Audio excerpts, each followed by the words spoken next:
Now, I think it's funny, like it's great. We require all the companies to put food labels, but who the heck can read these food labels? Like, you literally need a PhD to read food labels. If you want to have energy and be healthy, you need to know what you're eating. And knowing the basics about labels puts you in charge of making smart decisions. And what I think we should do is we need to simplify food labels. And this is what I would do. Ready? This is it. Don't tell me calories. Don't tell me carbs. Don't tell me protein. Don't tell me anything.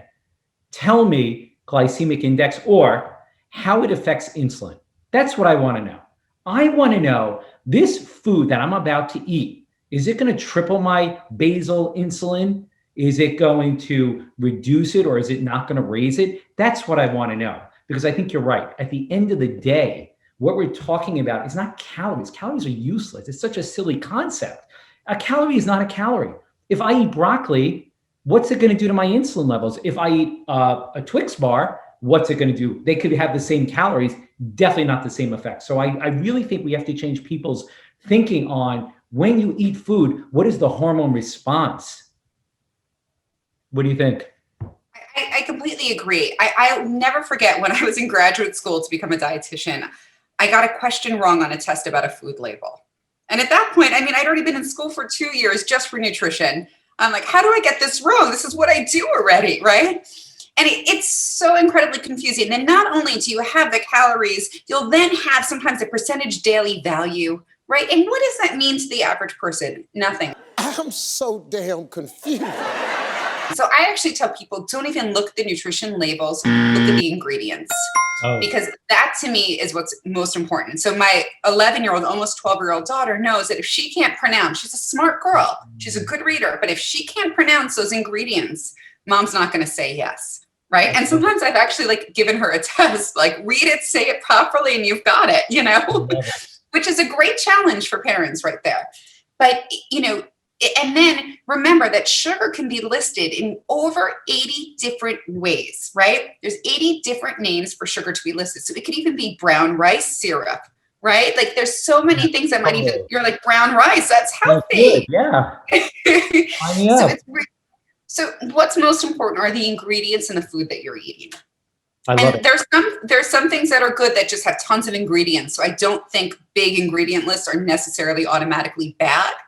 But that said, make sure you can read them, understand them, and look for all those sneaky sources of sugar. And that's, to me, I think the most simple way.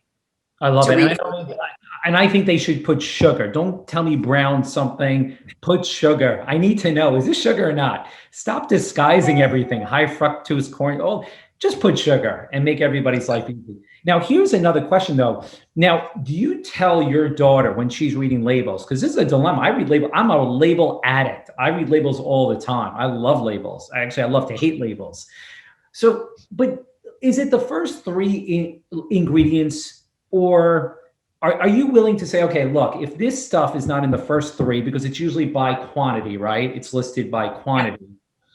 You'll let it go? Or do you say the first five? Or do you really say like, because I mean, there's a lot of stuff we eat that we think is healthy, and like the first four ingredients is not bad, but then there are preservatives later on in the ingredients. So do you have like a cutoff in terms of the first three, first five ingredients, or would you say all the ingredients? If you can't pronounce it, you shouldn't eat it.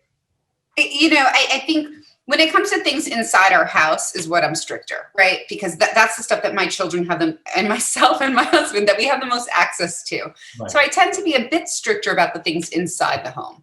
When we're out, I definitely, I'm raising 2 daughters in New York City. So it's really important for me to give them a healthy mindset when it comes to food choices, to indulge properly, and really not, my biggest concern is disordered eating and body dysmorphia for my children in the city, just because it tends to be where I live and the schools my girls go to, that tends to be a bigger issue than obesity for them.